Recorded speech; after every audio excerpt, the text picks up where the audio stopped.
Para pendengar yang kami hormati, kiranya damai sejahtera daripada Tuhan bersama dengan kalian semua, di mana saja kalian berada. Dan kami percaya, siaran radio ini memang juga disediakan menjadi berkat Tuhan yang akan melengkapi akan aspek-aspek tertentu di dalam kehidupan kita semua. Sekolah Tinggi Teologi Reform Injil yang ada di Jakarta. Dan kami memang mempersiapkan akan siaran seperti ini dengan satu tujuan, satu motivasi, satu harapan. Bagaimana kami boleh menjadi berkat, supaya para pendengar dapat ditambah, diperlengkapi dengan hal-hal yang diperlukan untuk hidup ini. Apalagi hidup sebagai orang-orang Kristen yang percaya kepada Tuhan Yesus. Bahwa hidup ini adalah hidup yang sangat berarti. Jadi kali ini kita masih di dalam bagian membicarakan topik cinta kasih, hubungan suami istri yang mengalami perubahan. Jadi perubahan di dalam cinta kasih suami istri. Nah, kita percaya bahwa banyak sekali di antara kita sudah sangat sadar. Sejak menikah tahun pertama aja sudah merasa ternyata hubungan ini sudah berubah. Dan seringkali perubahan itu kemudian terus-menerus seperti merosot, makin lama makin turun, makin buruk, makin buruk, makin buruk. Sehingga apa saja alasannya. Kadang-kadang alasannya mulai daripada alasan dibuat-buat. Itu artinya sebetulnya si suami atau istri sebetulnya merasa terjebak dalam pernikahan. Oleh karena tidak mencintai sungguh suami atau istrinya. Mulai merasakan kalau berkomunikasi, caranya berbicara, caranya untuk mengungkapkan pendapat dan perasaan, selalu ditanggapi keliru. Selalu tidak menyenangkan, sehingga hubungan tidak menyenangkan. Pola, sikap, tutur kata, tingkah laku, pengisian waktu, bagaimana membelanjakan uang, pergaulan, hubungan dengan orang tua atau mertua. Ada banyak sekali precipitating faktor pencetusnya. Tapi ujung-ujungnya cinta kasih itu mulai kemudian decreasing, mulai merosot. Dan kadang-kadang tiba-tiba dikejutkan oleh realita bahwa suami atau istri ternyata melakukan infidelity, ketidaksetiaan, pengkhianatan cinta. Sudah mengikatkan dirinya dengan orang lain. Dan kadang-kadang itu bukan cuma satu kali, kemudian sudah perzinahan, perselingkuhan dilakukan seolah-olah oleh karena tergoda. Tapi kadang-kadang mengikatkan perasaannya. Nah inilah. Dan saya melihat sendiri dengan mata kepala, begitu banyak orang seperti ini kemudian itu merasa tertegur oleh karena dia anak Tuhan, dia orang Kristen. Sehingga ingin membaik, ingin bertobat, ingin tinggalkan will atau pill itu. Tetapi cinta kasih sudah seolah-olah menutup pintu terhadapnya. Sulit sekali bagi istrinya atau suaminya itu untuk bisa menerima kembali dengan tulus. Dengan mempunyai trust, percaya. Seolah-olah ketulusan dan trust itu sudah sulit sekali untuk bisa dibuat. Meskipun ada keinginan bertobat. Oleh karena apa? Banyak suami istri yang merasa bahwa pertobatan pasangannya itu terpaksa. Oleh karena ketahuan. Atau pertobatan terpaksa oleh karena tidak mau kehidupan rumah tangganya berantakan. Tidak mau pernikahannya berakhir dengan perceraian. Tidak mau melihat anak-anaknya nanti terbengkalai dan menjadi tidak karuan. Tidak mau namanya itu menjadi jelek di masyarakat, apalagi di gereja. Jadi Suami atau istri tersebut tahu sebetulnya alasannya bukan karena dia betul cinta kepadaku, tapi lembaga pernikahan dengan kaitan-kaitannya ini membuat dia itu terpaksa bertobat. Jadi saudara, kadang-kadang infidelity dan perzinahan itu mengakibatkan cinta kasih hubungan suami istri meskipun ingin untuk dihidupkan kembali. Tetapi seringkali pintu-pintunya itu sudah tertutup, salurannya tersumbat. Dan khususnya oleh karena pengalaman pengkhianatan cinta. Nah, sekarang kita akan dengar apa yang Ibu Esther mau katakan. Kalau bicara mengenai pengkhianatan daripada cinta, itu sebetulnya sudah merupakan titik di mana seseorang itu untuk kembali lagi kayaknya memang sudah sulit sekali begitu ya Pak ya. Oleh karena janji daripada pernikahan itu sudah diabaikan begitu. Bahwa mau setia sehidup semati sampai dengan maut memisahkan mereka begitu. Kan sekarang ini belum sampai kepada sakit, belum sampai kepada jatuh miskin misalnya. Itu pun suami atau istri sudah pergi dan jatuh cinta kepada orang lain begitu. Nah itu kan sebetulnya sesuatu yang tidak bisa untuk dijelaskan begitu ya Pak. Kalau saya melihat itu mereka-mereka yang mengalami akan hal ini, itu mereka merasa bukan cuma tertolak, tapi mereka juga merasa dicampakkan, mereka merasa dihina, mereka merasa dibuang, dan mereka merasa bahwa memang sudah tidak ada harganya lagi gitu di hadapan pasangan. Nah itu bagaimana Pak? Lalu kemudian cinta kasih itu bisa kembali lagi begitu. Walaupun sekarang ini misalnya suami mau bertobat dengan alasan apapun juga. Kan dia juga bertanya-tanya dong. Apakah ini memang pertobatan yang sejati atau sebetulnya cuma ya karena terpaksa tadi. Karena menyesal begitu. Waduh, risikonya kok banyak gitu. Ternyata dia ditegur kanan kiri, mertua juga ikut marah, tidak lagi membantu. Dan ada juga loh tempat kerja yang terpaksa memberhentikan orang yang begitu. Ya, jadi yang seperti ini tuh lalu dia kan merasa, waduh, ini ya saya terpaksa harus menyesal nih karena risikonya terlalu besar. Kan begitu. Jadi kayaknya mau balik. Padahal di sini pintunya, jendelanya pun sudah tertutup semua. Gimana tuh Pak? Jadi memang life seperti itu secara psychological memang menjadi hopeless. Oleh karena ini menyangkut masalah batinnya.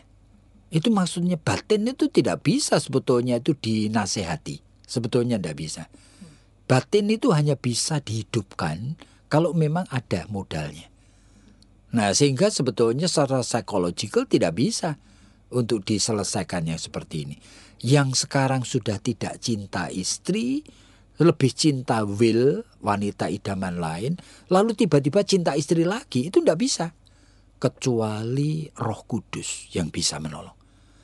Jadi manusia secara psychological tidak bisa membuat dirinya yang batinnya itu sudah tidak cinta istrinya, sekarang cinta istrinya. Tidak bisa. Hanya Roh Kudus yang bisa menolong. Makanya kalau di dalam sekuler, konselor itu selalu cuma ngapain? Cuma memindahkan fokus.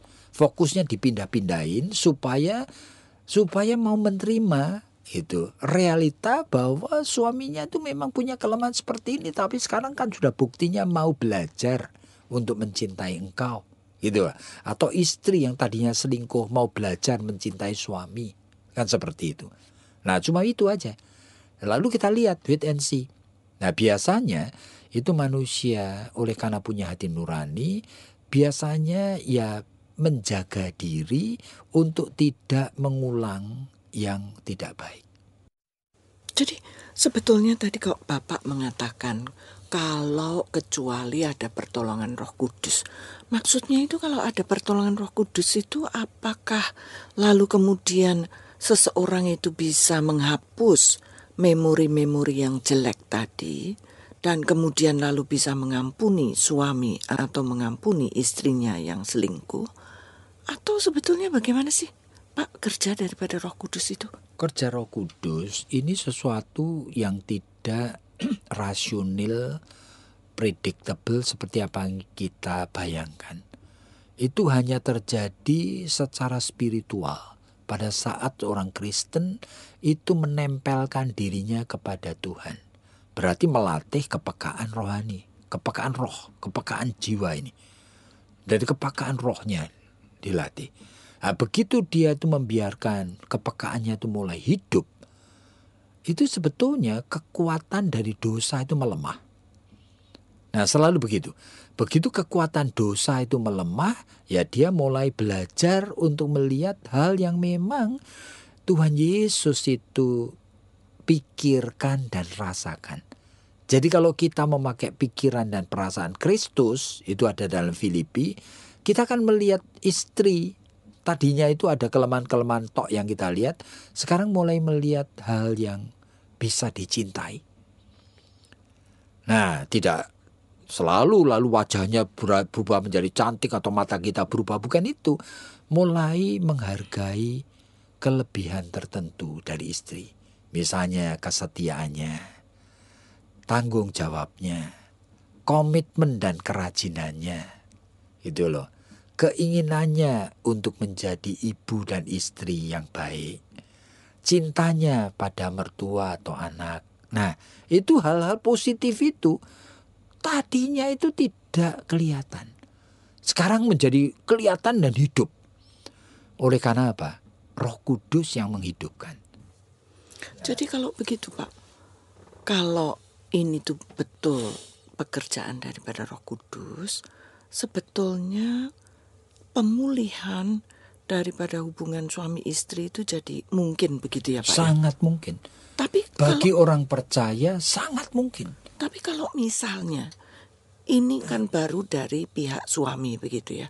Sekarang ini melihat, waduh, istri itu walaupun sekarang ini badannya itu sudah tidak seperti dulu lagi, sudah tidak cantik lagi, tapi ternyata kelebihannya itu juga ada dan dia juga mau menghargai. Tapi kan istri yang luka hati ini kan belum tentu juga bisa menyambut dengan baik begitu, Pak. Ya, justru itu. Jadi itu gimana, makanya Pak? Menikah seharusnya dengan yang seiman. Jadi kalau yang tidak seiman, apalagi yang seiman tapi dia itu hidup dalam dosa, ya kan sulit. Berarti dia obedient, tidak menurut dia kepada tuntunan Roh Kudus. Jadi bagaimana dong, Pak? Berarti kan ini juga harus melalui proses konseling supaya istri juga bisa melihat. Ini loh, bahwa tangan Tuhan itu sudah terulur dan sudah mulai mengubah suami. Nah, kecuali kamu juga yang sudah menerima anugerah Tuhan, maksudnya menerima anugerah pengampunan, kalau kamu bisa menyambut, ya ini rumah tangga bisa jadi baik. Tapi kalau enggak, lalu kemudian juga sulit sekali untuk memperbaiki. Nah, bagaimana kita itu bisa menyadarkan istri itu sampai kepada poin ini gitu, Pak? Nah, itu melalui suatu proses konseling sebetulnya. Oleh karena konseling itu kan art daripada percakapan. Sehingga secara bertahap itu mulai diberikan kepada klien ini itu kesadaran terhadap variabel-variabel yang ada dalam dirinya maupun di sekeliling hidupnya. Sehingga mulai dia melihat hidup ini objektif. Nah, oleh karena melihat hidup objektif, dia tidak lagi cuma secara otomatis didorong oleh dorongan insting, perasaan, dan pikiran mendadak. Enggak. Tapi kalau misalnya, Pak, suami sudah janji-janji, sudah berlutut, sudah nangis-nangis, nanti 3 bulan lagi atau 6 bulan lagi kejadian lagi dengan orang lain lagi. Nah, itu kan seringkali juga membuat pintu itu juga tertutup itu lebih rapat lagi kan, Pak? Ya, karena kekecewaan dan luka hati, itu persoalannya. Padahal kemungkinan juga suami yang seperti itu terjadi oleh karena apa? Oleh karena memang dia masih tanda petik membiarkan kebutuhan perzinahan itu hidup. Nah itu berat. Jadi kalau bagi individu yang mengatakan bertobat, seharusnya kebutuhan untuk berbuat dosa itu mulai dimatikan. Terus mati, sama seperti Daud kan tidak mengulang. Itu tidak mengulang perzinahan. Jadi seharusnya sadar. Jadi sadar itu oleh karena pertolongan Roh Kudus sampai pada menyelesaikan kebutuhan batin yang tidak baik. Kebutuhan flesh yang dosa, kebutuhan pikiran dan insting yang melawan kebenaran Tuhan. Nah, itu sebetulnya merupakan suatu bagian yang saya percaya banyak orang yang sebetulnya tidak tahu oleh karena apa yang terjadi di dalam batin manusia. Siapa yang tahu? Tapi kan ini berarti dia sendiri kan harus membenci dosa, begitu kan? Ya harus. Membenci akan kebiasaannya dia, membenci akan Iya, keinginannya. tetapi kita tidak bisa merasionalisasikan itu dan mengatakan kepada laki-laki yang seperti ini, kamu mesti membenci dosa. Tapi dia sendiri tidak mengerti apa itu membenci dosa. Oleh karena membenci dosa hanya muncul pada saat orang mulai tahu adanya dosa dan efek yang begitu menyedihkan.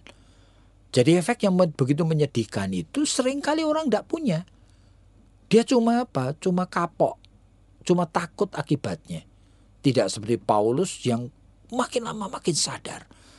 Dari tahun 55 dia sadar dirinya lebih berdosa dari semua rasul. Tahun 60 dia lebih sadar. Dia mengatakan lebih berdosa dari semua orang Kristen. Tahun 63 lebih lagi sadar. Saya lebih berdosa dari semua umat manusia. Nah, kesadaran akan dosa ini sebetulnya buah perjalanan dalam tuntunan Roh Kudus. Jadi ini banyak orang Kristen tidak ngerti dan banyak orang Kristen tidak masuki. Makanya pertobatan itu seringkali itu tidak menjadi kenyataan real. Itu hanya ucapan dari mulut dan itu janji oleh karena alasan takut. Jadi sebetulnya itu Pak, bagaimana sih kita itu kalau kembali lagi?